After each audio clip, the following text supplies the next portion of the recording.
पूरे करता नहीं हो फ्रेंड अपने कोले रख ला मेरा अंकल कैमरे वाले आ सारे जी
अपनी लैन च लगो ना क्योंकि अगे जाके 20 करके लैन च लगो ना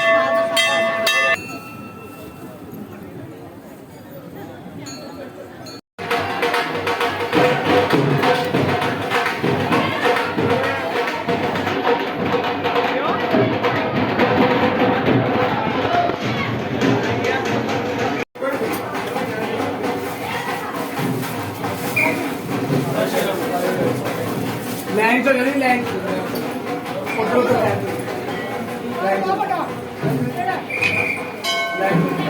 आर कन्ने आंदन रूप तेरा पेटी कुआरा दी प्यारी लगती कोट के जवान विच भला करे दिया आज मैं दिया बाबा बुआ नु ले आके तेरे हाल तेरी चंगी लगदी तेनू तेरे ते हाले ते सब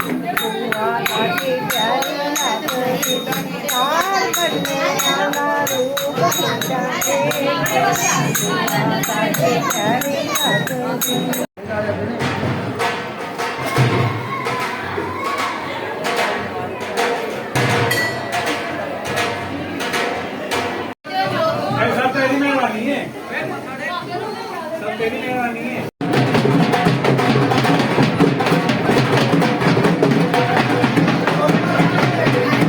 लो जी, अच्छा 2 मिनट में जाना है। महाराज पीछे देखो, दर्शन साहिल बाहर आ रहे 2 साल बाद मेला हुआ है ये।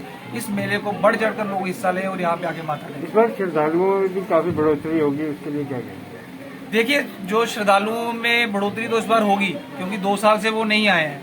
तो उसके लिए प्रशासन जो है उन्होंने पूरे जितने भी एहतियात हैं वो सारे बरते हुए हैं। हमारे यहाँ पे जितने भी एडमिनिस्ट्रेटिव जो है एसडीएम साहब यहाँ पे जो है, जो डीसी मैडम है, और भी जो हमारे पुलिस के आला अफसर हैं, जो एसएचओ साहब हैं, डीएसपी साहब और टूरिज्म डिपार्टमेंट और सब जितने भी डिपार्टमेंट के हैं सब यहाँ पे आ रहे हैं। और उसकी पूरी व्यवस्था कर दी गई है पहले से ही कि अगर ज़्यादा भीड़ होती भी है तो उसको कैसे इसको संभालना है, कैसे करना है, उसको वो सारा पहले से ही इंतजाम है। ये बाबा जी का मंदिर जो है ये 650 साल पुराना मंदिर है। ये प्राचीन स्थान है।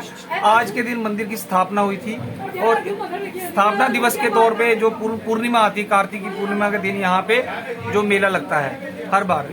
ये बाबा जी जो थे ये घारकोट के रहने वाले थे। घारकोट इनका जन्म स्थान था। वहाँ से जो थे ये डेली 12 साल लगातार बाबा जी ने माता वैष्णो देवी की भक्ति की थी। और भक्ति से प्रसन्न होकर जब माता वैष्णो देवी ने इनको दर्शन दिए तो उन्होंने बाबा जी से कहा कि आप मेरे से वरदान मांगो। तो बाबा जी ने कहा कि मुझे कुछ नहीं चाहिए, मैं कुछ नहीं यहाँ से लेना चाहूँ। उन्होंने कहा फिर भी तुम मांगो कुछ। उन्होंने कहा कि मुझे कुछ ऐसा कहो कि जिससे मैं आपकी साक्षात सेवा करना चाहता हूँ। तो फिर बाबा जी घर में बुआ दाती ने, माता वैष्णो देवी ने एक बुआ के रूप में जन्म लिया और बुआ कौड़ी के नाम से प्रचलित हुई।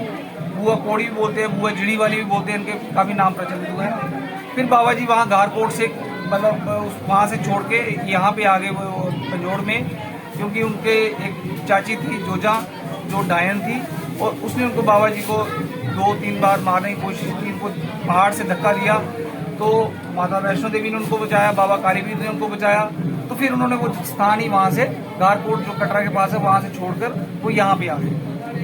यहाँ पे आने के बाद फिर बाबा जी अब कुछ खेती करनी थी यहाँ पे, कुछ अपना गुजर बसर करने के लिए। तो बाबा जी जब वहाँ से आए तो वहाँ यहाँ पे एक राजा हुआ करते राजा, तो राजा से उन्होंने ज़मीन कहा कि हमें दे दो कोई ऐसी। तो जो बाबा तालाब में वहाँ पे ज़मीन है वो बाबा जी ने वहाँ पे उसकी वहाँ पे खेती शुरू की। और उसमें ये हुआ राजा के साथ, क्योंकि वो बंजर ज़मीन थी, तो उसके साथ ये हुआ कि चौथा हिस्सा जो होगा वो राजा का होगा, 3 हिस्से जो होंगे वो 3 हिस्से जो होंगे वो बाबा जी के होंगे। लेकिन जब वहाँ पे गेहूं हुई, इतनी ज़्यादा गेहूं हुई, बाबा जी ने मेहनत की उसमें बहुत ज़्यादा, तो माता वैष्णो देवी का आशीर्वाद भी था उनके ऊपर। तो जो वीर सिंह मेहता था, जो वजीर था, वो लालची हो गया। तो उसने क्या किया, सारी की सारी बोरियां जो थी वो गेहूं की जो भरना शुरू कर दी। तब बाबा जी ने वहाँ पे खड़े होकर उस गेहूं के ढेर के ऊपर खड़े होकर अपने आप को कटारा मारा और उन्होंने कहा कि मैं जो है ये अपना हक, मैंने अपनी बहुत मेहनत की, मैं अपना हक ऐसे नहीं जाने दूंगा। तब वो वहाँ पे खड़े होकर जैसे उन्होंने कटारा मारा, उसी समय इतना आंधी तूफान बारिश इतनी ज़्यादा आई कि सारी की सारी कनक बह गई। और आज तक जो वो कनक किसी न किसी तरीके से भी किसी ने भी खाई, वो आज भी ऐसे रिलाते हुए यहाँ पे आते हैं। लोग भी देते बाबा ने दिन खून मलाई कुछ ऐसा। तो बाबा जी ने उस समय ये कहा था कि रुखी कनकनी खाया मैं तेरा दिना मास रलाई। वो चीज़ जो थी वो बाबा जी ने इसलिए कहा था कि वो जो वीर सिंह मेहता था वो लालची हो गया था, तो उसने जब गलत किया तो बाबा जी ने ये श्लोक बोले, उन्होंने कहा कि लोग भी देते बाबा ने दिन खून मलाई कुछ ऐसा। तो बाबा जी ने उस समय ये कहा था कि रुखी कनकनी खाया मैं तेरा दिना मास रलाई। वो चीज़ जो थी वो बाबा जी ने इसलिए कहा था कि वो जो वीर सिंह मेहता था वो लालची हो गया था, तो उसने जब गलत किया तो बाबा जी ने ये श्लोक बोले, उन्होंने कहा कि मैं जो है अपना हक नहीं दूंगा, ठीक है, ये रूखी नहीं खाने दूंगा तुमको, मैं इसमें अपना जो है अपना खून अपना मांस मिला के दूँ, फिर उसको खाना तुम। लेकिन उसको कि ब्रह्म हत्या लगी, फिर उसको जो है उसे मतलब उसका जब ब्रह्म हत्या लगी उसको उसका आज वो मतलब उसके बाद क्या हुआ कि उसका जो वंश था वो विधि सिंह मेहता का पूरा खत्म हो गया था वंश। और फिर बाबा जी का शरीर उसने यहाँ पे आके कहीं सिंबल के पेड़ में छुपा दिया था। और फिर यहाँ सिंबल का जो पेड़ था ये जो आज ये स्थान देख रहे हैं आप, यहीं पे एक सिंबल का पेड़ हुआ करता था। तब यहाँ पे फिर बाबा जी का संस्कार भी यहीं पे हुआ और फिर यहाँ पे ही मंदिर का निर्माण हुआ बाबा जी के। और हमारा परिवार जो है पिछले 600 साल से हमारे पूर्वज पीढ़ी दर पीढ़ी जो है हमारा परिवार जो है यहाँ पे सेवा करता है। बाहर तालाब भी है बाबा जी का, उसके इतिहास के बारे में देखिए यहाँ पे इनका एक बाबा जी जब वहाँ से आए तो यहाँ पे एक उनका मित्र था जिसको कोढ़ हो गया था। तो जब कोढ़ हो गया उसका ईसोब एक नाम था उसको जब कोढ़ हुआ तो बाबा जी ने वहाँ पे जो तालाब था तालाब के अंदर उन्होंने वहाँ पे इतना कटार मारी तो वहाँ से जल निकला। और वो जल जब निकला तो उन्होंने कहा इस जल से स्नान करो तुम, तो इससे तुम्हारा जो है वो तुम कोढ़ ठीक हो जाएगा। तो वो बाबा जी ने जो थे वो माता के भक्त थे तो उन्होंने ऐसे ही कटार मार दी कि भाई ये मतलब चलो माता का नाम लेकर उन्होंने किया। लेकिन वो जैसे वो उससे स्नान किया तो उसका वो कोढ़ ठीक हो गया। तो आज भी जिसको भी कोई स्किन की प्रॉब्लम होती है, कुछ भी होती है, कोई जिनका बच्चा नहीं होता है, कुछ भी, तो बाबा तालाब आके स्नान करते हैं। उसके बाद स्नान करने के बाद वो माता ये जो हमारा जिड़ी का मंदिर है यहाँ पे आके वो माथा टेकते हैं। कुछ लोग ऐसे सफाई व्यवस्था भी नहीं करते हैं, एकदम डाल देते हैं आगे पीछे, क्या मैसेज देना चाहेंगे लोगों को? देखिए लोगों को यही मैसेज देना चाहते हैं कि स्वच्छता बनाए रखें यहाँ पे, ठीक है, क्योंकि ये जो है सभी डिपार्टमेंट जितने भी हैं सारे डिपार्टमेंट पूरा योगदान दे रहे हैं। वो यहाँ पे चाहे क्या वो मतलब पुलिस की तरफ से जो पुलिस प्रशासन है या टूरिज्म डिपार्टमेंट है और भी जो डिपार्टमेंट्स जो इसके साथ SDM साहब है हमारे यहाँ पे, तो सारे जितने भी सब पूरा योगदान दे रहे हैं। लेकिन लोगों से ये है कि हम एक गुजारिश करते हैं कि थोड़ा सा गंद ना डालें और ये सहयोग करें कि ये एक साफ सुथरा मेला हो। और जो ये इस बार 2 साल बाद मेला हुआ है, ये इस मेले को बढ़ चढ़कर लोग हिस्सा लें और यहाँ पे आके माथा टेकें। इस बार श्रद्धालुओं में भी काफी बढ़ोतरी होगी, उसके लिए क्या कहेंगे? देखिए जो श्रद्धालुओं में बढ़ोतरी तो इस बार होगी क्योंकि 2 साल से वो नहीं आए हैं, तो उसके लिए प्रशासन जो है उन्होंने